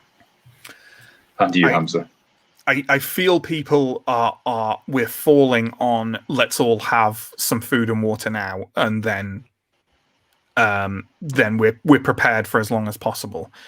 So unless anyone disagrees with that. So in that case, that leaves us with no water, although Adam will get a ration of water per day to do with as he sees fit. How much food does that leave us with over? Like, how much food does everyone have? Luria had 1. I had 3, and I believe that was all the food, wasn't it? So there were 4 That's all the between food. the Yeah. 4 of Well, us. that works out very precisely then. That works out well. Okay, you're all fed and watered, and I will tell you when you feel like, and I don't mean to say you've just consumed all your food and water in a mad rush. What I'm saying is I will tell you when it runs out and you start to feel it. Okay. Just so I've understood, aside from Adam's suit, we had three water rations between us as well, right? Yeah, you did. So everyone has had 1 food and 1 water. Yeah. Okay. So I am. No, Chris, go ahead.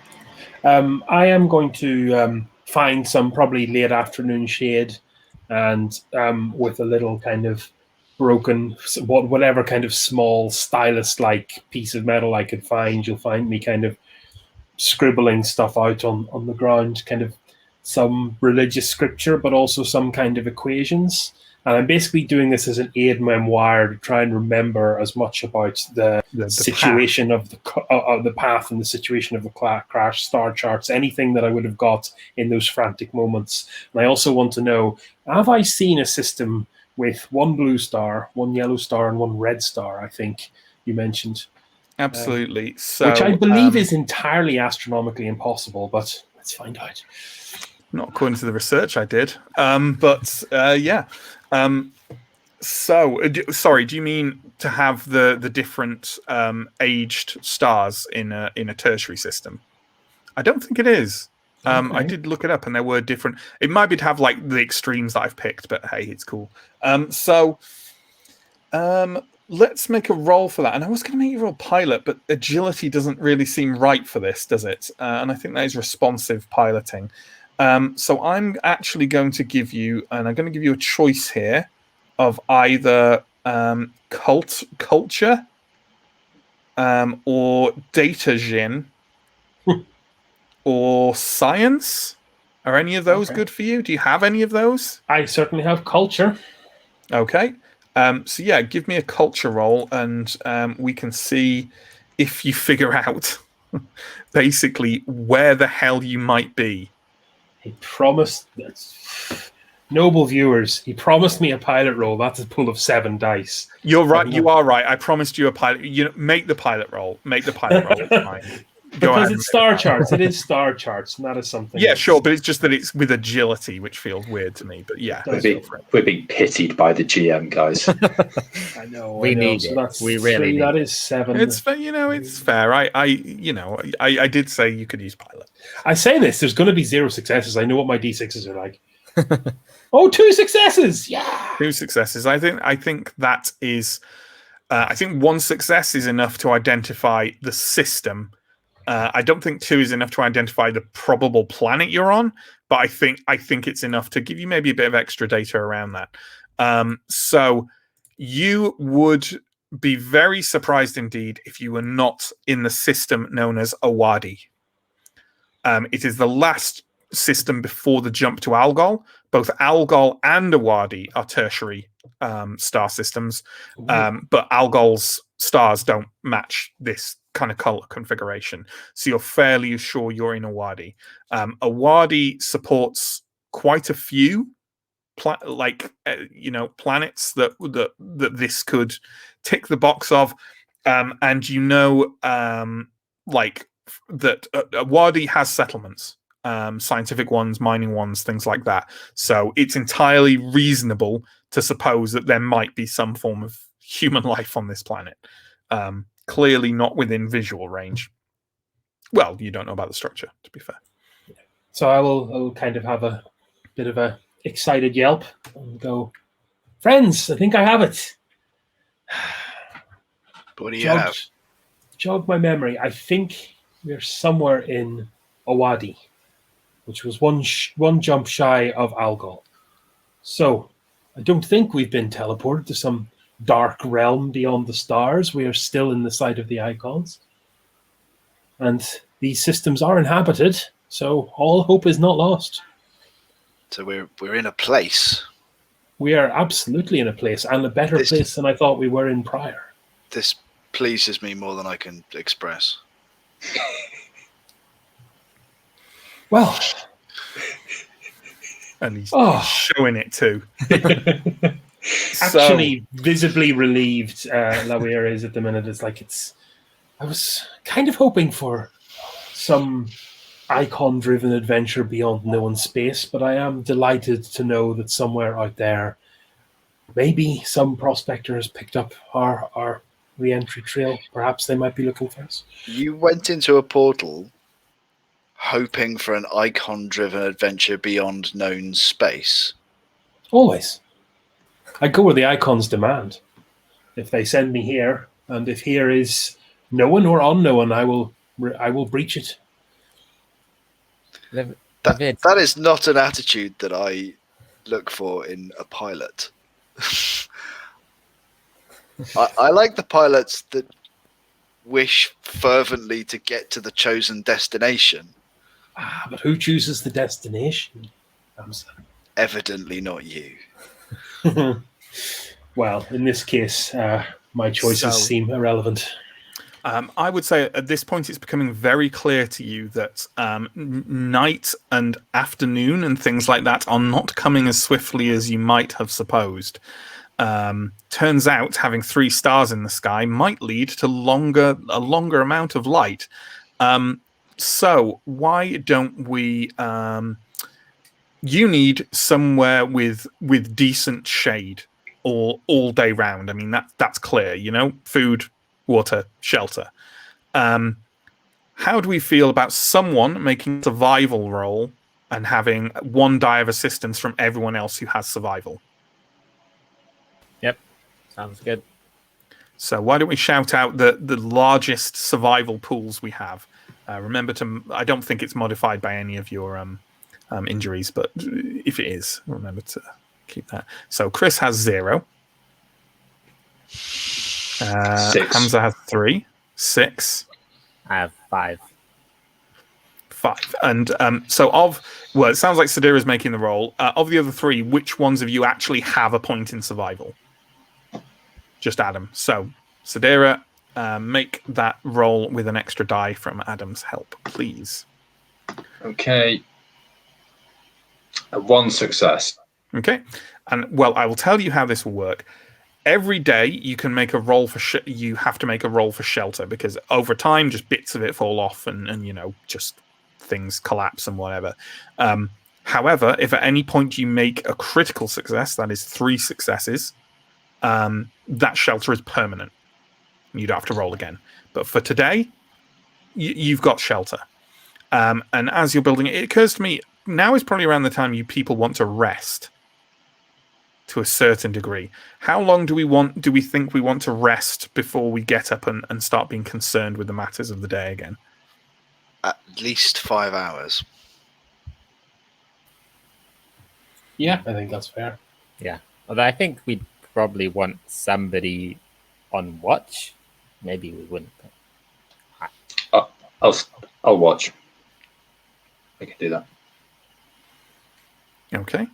I mean, we could even shift it around. We could say, I think within, if you all take a 2-hour watch, then it should only take 8 hours if you all want a 6-hour sleep or something. That makes sense, right? Yeah. Sure. Okay, well, let's take 8 hours then. So you can rotate your watch. You can all try and get 6 hours of rest or sleep. That means, incidentally, that you all recover 6 hit points and 6 mind points. For every hour of rest. So you should be more or less, apart from your critical injuries, getting to be back up and running fully now. I think I have a roll to do at the point that I've recovered the mind points. Having got broken and gone down to the 0. trauma. Yeah.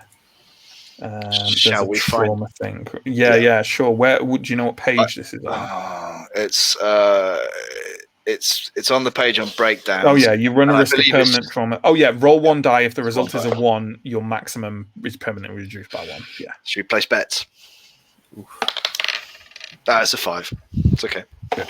Yeah. No worse the wear. It's all fine.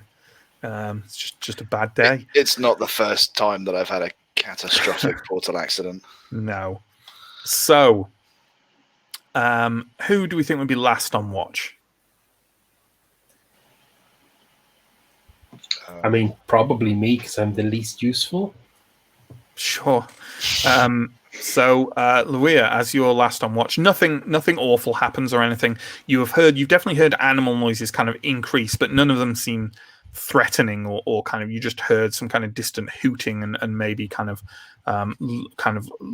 low bellows and trumpeting and things like that in the distance.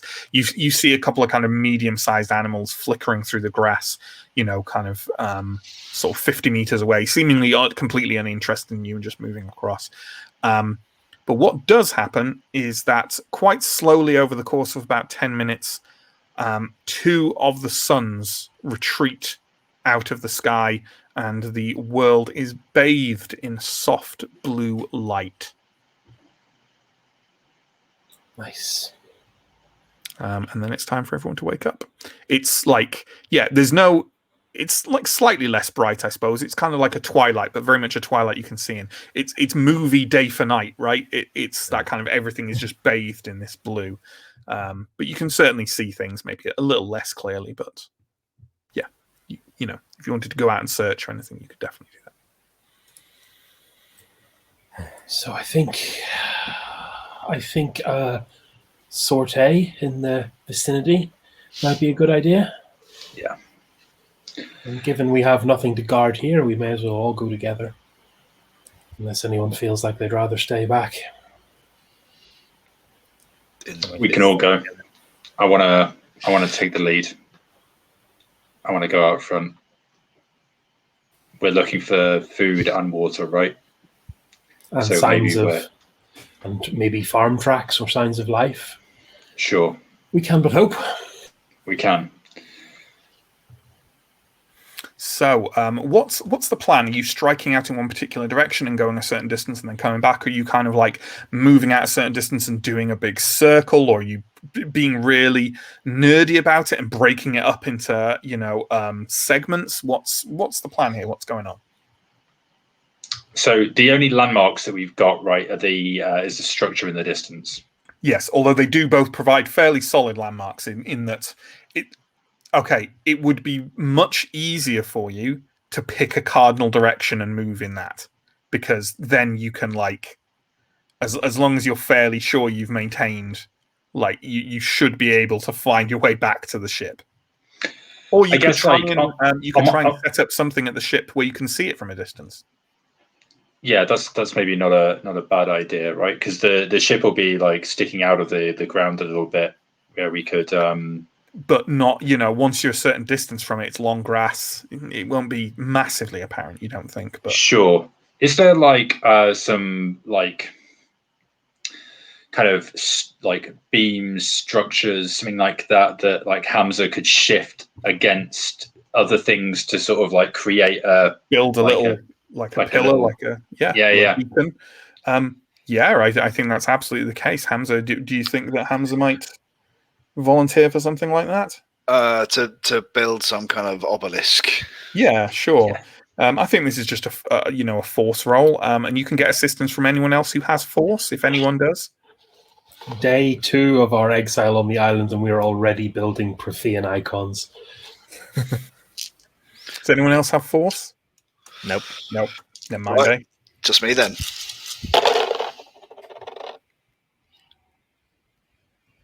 Nothing. Did you not get Did you not get a lifter or something out of the exo-loader? The exo-loader. Oh yeah, I did. That adds +2 dice to force. Yeah, you could pop in that. Shall we? I think the exo-loader is a very small version of the alien power loader, right? It's kind of more human size, like an exoskeleton. Yeah, just kind of adds to force. Yeah, so using the exo-loader, I got 1 success, so I can build something. I guess broadly vertical. That's all you need, really. You're not sure how apparent it would be from a really far distance, but for the immediate, short environs of a couple of kilometers or so, it's very flat, and there's a couple of trees standing on their own in the distance and stuff. But you're pretty sure it actually, it's pretty reasonable as to be able to find your way back to the ship. Cool. Just a couple of kind of metal beams leant up against each other. Okay, so Yeah. Lavia, Pick which a direction do and you strike think? out. Yeah. So which direction are we going? Sorry, are we going in a direction? Are we going in a big circle? Are we covering areas one by one? What do we think we're doing? Lavia will be like, when you are lost, one direction is as good as another. Frank Herbert. So which direction is best? I think I'm we should, Adam. I think we should go towards the structure. I don't know how, it might be too far for us to reach in a day, but it's at least a good landmark to head towards. I guess if we walk towards it for half a day, that will give us an idea about how close it is. Yeah. Maybe we'll see signs of life. Seems the most likely direction if we're going to see them anywhere. Oh, Sure. I never thought I'd see the day when I longed for a sextant. Classic Chris quote. So, so you strike out maybe to the east. Are you going straight in one direction? Are you kind of like, going, kind of fanning from side to side in order to try and see as much to the north and south as possible, or are you just heading straight in one direction? I think I'd debate for the wisdom of putting a bit of a wiggle in our track, because now we have a good landmark to return to. We're not so worried about getting lost. Sure. Sadira,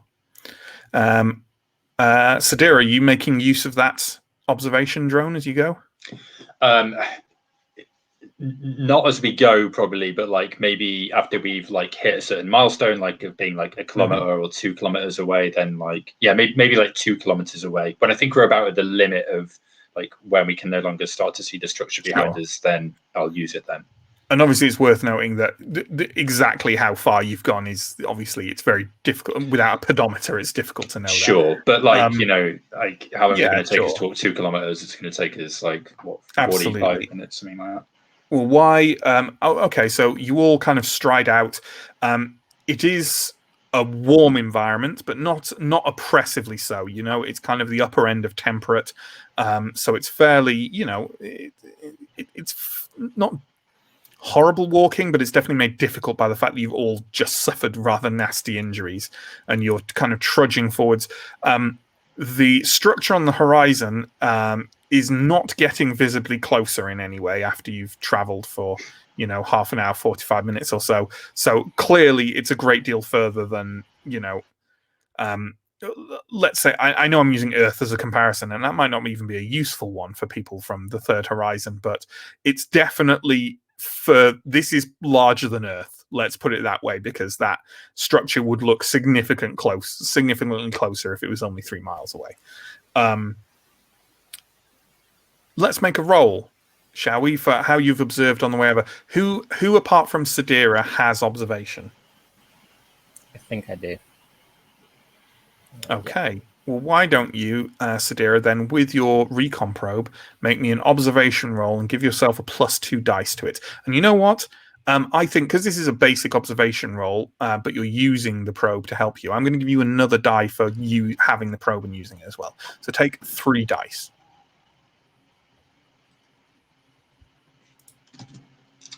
Sorry, I lost all of that because the connection went. So okay, sorry. No worries. Make an observation roll and take an extra 3 dice. Yeah. 2 for the help and 1 for the probe. My probe actually gives me 3 extra. Oh, okay. I didn't know it gave us a standard amount. So take take 5 extra dice then in that case. From the basic observation. Okay, this will hopefully go okay. If we don't get 0. This. I roll 4 successes. 4 successes. Nice. Okay. So there's a couple of things that become apparent to you after some use of the recon probe. You are at first kind of a bit frustrated with it. You're not finding anything out along the path you're taking. And then almost on a kind of gut instinct, you send it veering off to kind of the north and northeast of where you are. And you don't exactly spot exactly what these things are, because you want to keep the probe within a certain range. You don't want to lose the damn thing. But you notice that by your estimate and by the calculations of the probe,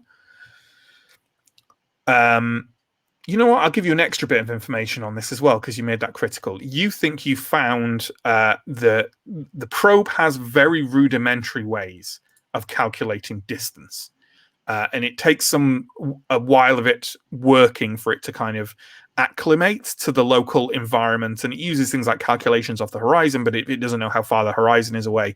It needs some time buzzing around to kind of gather enough data to make those observations.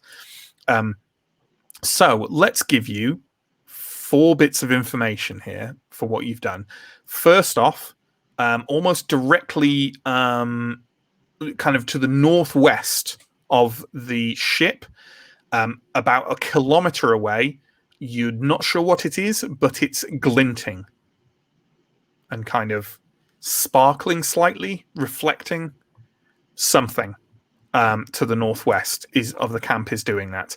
To the northeast and more or less to the north of where you are now, at quite a distance from where you are, you'd say it's about 3 kilometers to the north from where you are, and probably about a 4-kilometer walk from the camp. There is something amongst the grass, or something's kind of large metallic-looking. Something, a mass or masses of metallic stuff is off in that distance.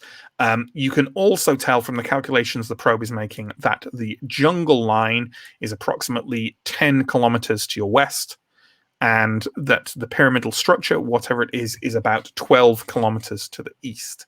That might not sound like a lot, but in your current state, it's actually quite a trek to make. And some form of recovery, and at the very least having food and water on you in case the worst happens, would be a good idea before you make that trek. Sure. I'll relay all of that to the group. I'm not going to just repeat what you said. Okay. Like, we need water, right? We're really running low on water. Like, why don't we maybe check out that glinting thing, in case that is this blue sunlight reflecting off of water? Well, if you said we're only a couple of kilometers away from the thing we've spotted locally, maybe we can do both. We'll still get back in time to rest up. It's a bit of a trek, but you could certainly divert from where you are, head north to whatever that metallic mass is, and then veer across to whatever the glinting thing is. But it would mean, I'm trying to dance around here. You don't know how long it is before the blue sun goes down. And then it gets warm. Okay, so corollary to my point, I'd rather get to the thing that's close and get back to the camp than do both, or only go to the thing that's glinting that's close to the camp. To go to the metal, then the water, then the camp is something like a 6-kilometer round trip from where we are. Yeah, I think it was. I said 3, and then I think 3 even a bit north, more than that, and then, because you have the whole trip, and it's to the north. I'd say more like 8. Yeah, it's that's nearly the trip to the pyramidal structure, and that looks intimidating. So it's worth. You have internal bleeding and lacerated kidneys and broken toes. I think the metal structures, even though we're closest to them now, can wait. If that might be nothing, that might be food. In any case, the thing that we need is water and then shelter. Can we split up? Safely? We didn't see anything too dangerous looking on the drone. Yeah, maybe covering both of these things is actually the safest. We need water and food. Has anyone I'm got happy science? to go alone. Has anyone got science? No. Never mind. I was going to have a roll to see stuff. It's fine. To Hamza's point, splitting up is one thing, but we are all of us injured, and should something unfortunate transpire, I'd rather be in a group of 4 than a group of 2. I mean, I agree, but at the same time, we need food and water. We can survive without food. We can go and investigate the metallic structures tomorrow. If that's food, great. If it's not, but we need water today. Okay. Yeah. I would not at all disagree. I would, however, in the wider scheme of things, say that unless we come across some jackpot, it's worth remembering that a jungle predisposes a large supply of water of some description. Yeah. So where are we going from now, folks? The blue sun is still in the sky, and it's taken you maybe an hour or so to get out this far. Where are we headed? Are we headed back to camp? Are we going on that long round trip we mentioned, or are we going straight to the glinting thing, which we seem to feel might be water? The quickest way to that might be straight back to camp, and then straight to the northwest. Yeah, I think that would be my suggestion. If anyone wants to draw a little map, by the way, feel more than welcome to do so if that's what tickles your fancy. Yeah. So what are we doing? We're kind of stood out in the blue savannah. Yeah. Let's head back. Let's head back to camp. We don't know when the sun's going to go down. If the sun goes down on the way, then we stay at the camp. If we think that there's plenty of time left, then we can maybe push on and check out the glinting thing. So we've learned something from this, right? Yeah. We have certainly learned. So you head in the direction back to the camp. By the time you reach back to camp, you are tired and sore. It has to be said. The blue sun is still in the sky and has been up now in this kind of blue twilight for about 2 hours. I'm not just adding all this stuff for just nerdiness. I'm trying to give you some sense of a cycle here. Can we see how high in the sky the blue sun is? No, because none of you have science. That's the role I was going to make. I mean, you can, but without either devices or some kind of knowledge of how, stars work. It's like, oh, it's there. But presumably, for it to go down, it has to go down past the horizon. Yeah, sure. Well, maybe not directly down. It could because this is a tush. It might not be the star this planet is around, so it can move across the sky in all sorts of ways. But as long as it's in the sky, we'll have light. Yes. Oh, yeah. Obviously, yeah. I think we're not so much concerned about the third sun going down as we are about the two other suns coming up and making everything a lot more harder to do. Yeah. Obviously, it goes without saying that the temperature has come down a little bit. Yeah. I suppose the thing about suns coming up is that it's quite hard to tell that they're going to come up from behind the horizon because they're behind the horizon. Yeah. You can't see where they are. And also, obviously, only one of the suns you're actually orbiting, presumably. So I think you can orbit two in very rare circumstances, but you're not, because I'm not working that out. So I'll kind of be not chomping at the bits, but kind of sizing up, looking toward the horizon for the direction for the sparkly zone. Yeah, I want to go there. I think we should go. Yeah. Okay. Is anyone staying behind, or is everyone going together towards that while the blue twilight is in place? I'm definitely going. Cool. I think we should all go together. Okay. I'm going to say at this point you're definitely starting to feel the burden of your injuries. So can everyone just take one hit point? Because I think you're pushing yourselves after an extremely traumatic day, and that's fine. But I just want to have some awareness of these things. you trudge through the blue light to the northwest for what feels like a kilometer or so, maybe a kilometer and a half. And then ahead of you, you actually see the blue light shimmering on the surface of something. And as you come closer, it becomes more and more apparent that it is indeed water.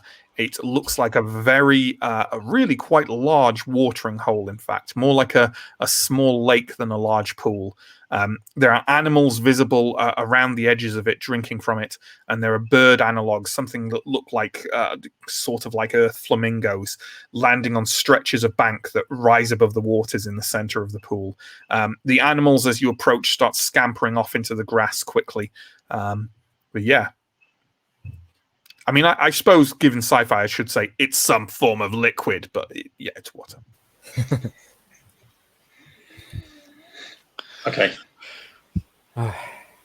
Spare a thought for the faceless one. There are no watering holes like this without predators to watch them. Thanks, Lavia. I'll keep an eye out, because I'm going to go and fill up the canteens. It's a very good idea. Is it safe to say you're all drinking your fill and also filling up the canteens? Canteens, plural. How many do we have? Because you have one for each water ration that there was, plus plus an yeah. Oh no, there was no one found an empty canteen. So yeah, you have three. You have three canteens, and Adam doesn't need one. Cool. Should we take one each then, essentially? Yeah. Yeah. Yeah. Are you also drinking a ration of water while you're here? Oh yeah. Yeah. Cool. Are you Adam? You're drinking from that as well. I realize the more I ask this question, the less you're like, yeah. I think I would. Okay. That's absolutely fine. 5 darkness points.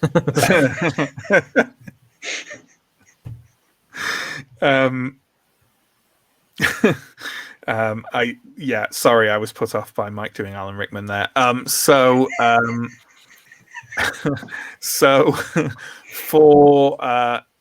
are we doing anything else while we're here, or are we kind of like, drinking your fill and filling the canteens? Is there anything else you're doing while you're here? Sadira, should we try and kill one of these animals? We need food. I guess we can eat them. Yeah, this is where we hunt. We scared most of them off, I think, when we approached, but yeah. The longer you're here, the more you can see a couple of them further up the bank for you, kind of like emerging out of the sort of blue light and taking a drink again, keeping a cautious eye on you. But yeah, do you want to try and shoot one of them? Yeah. Yeah, I do. Fair enough. Can you give me because this is, I think in future we'll be making survival rolls for this, but for the moment, because they're just there and they haven't learned to be scared of you that much yet, I'm happy with it just being a ranged combat roll. And there's quite a few of them there, so you know what, you can take 2 dice as a bonus to that. I'm just going to call out as this becomes apparently the plan. I'm going to be like, are we in a fit state to carry an animal carcass back to the camp? Yeah, I'm not going to kill anything that we can't carry. And yeah, we've got Hamza. It's fine.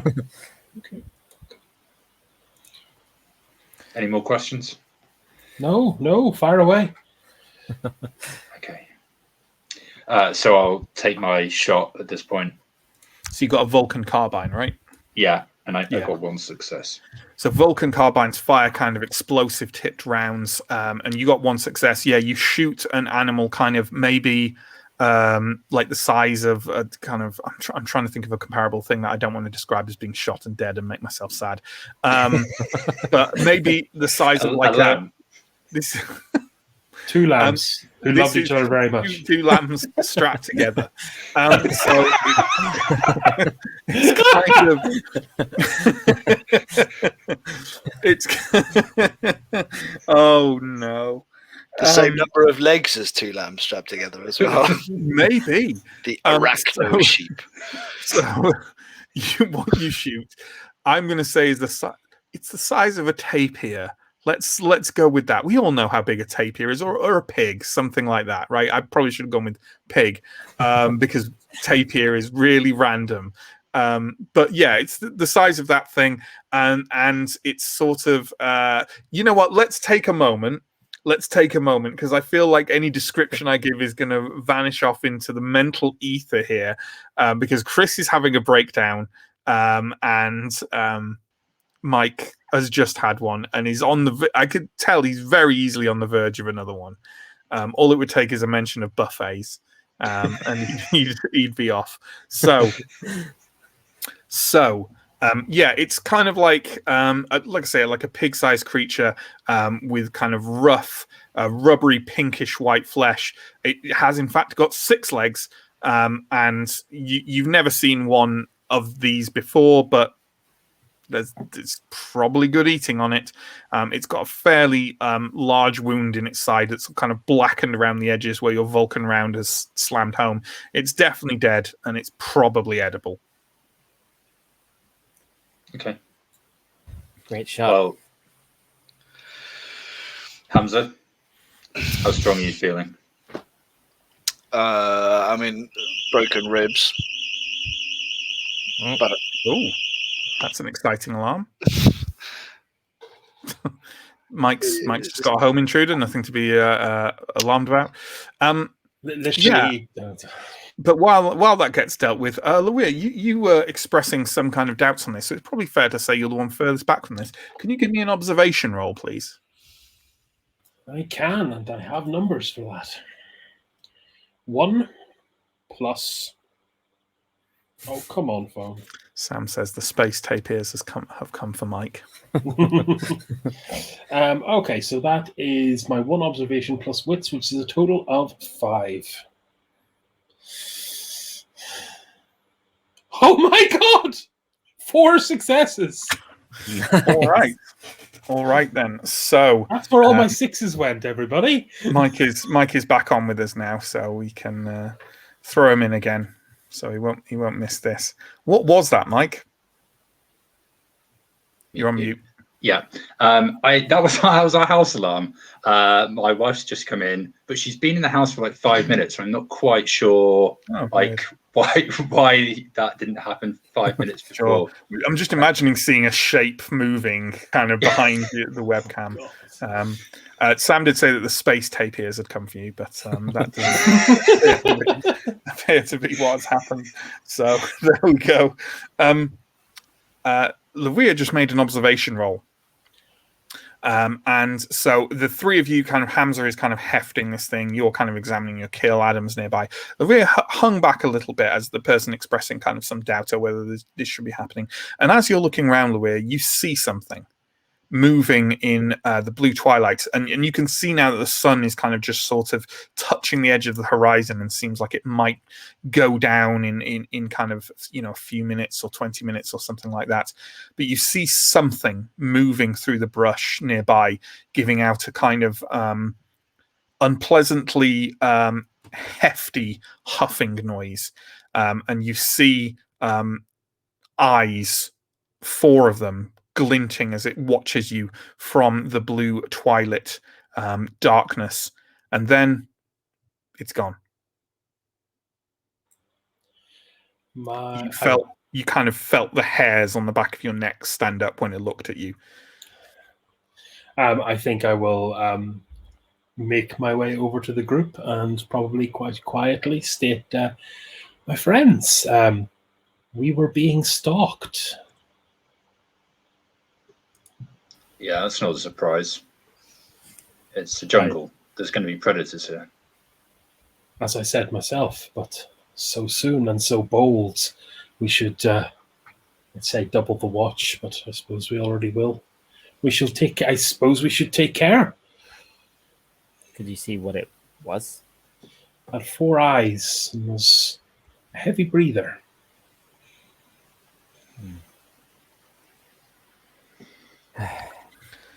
So I take it we're hefting up this the body of our kill and heading back to camp at this point with our canteens full. And as you do so, you kind of like tromp out, keeping a careful eye around you.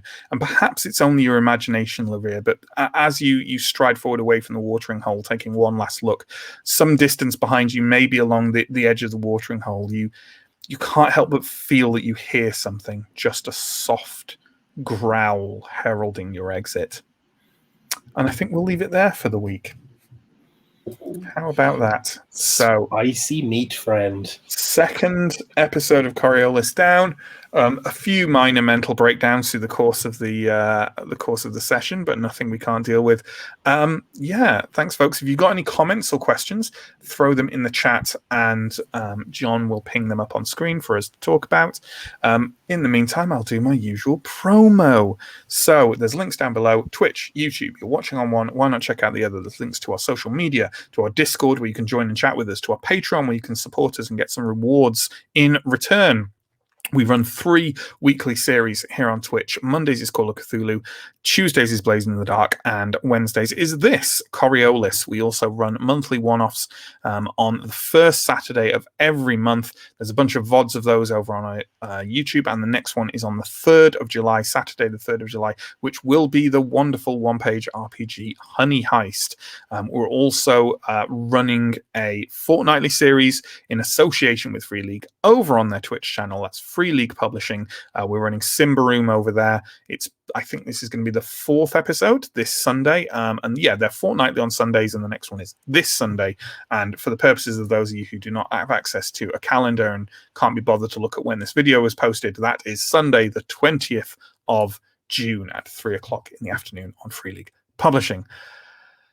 Have we got any comments or questions, John? Fun session again, though I have to say I'm struggling a bit to picture the planet and get a good feel for the setting.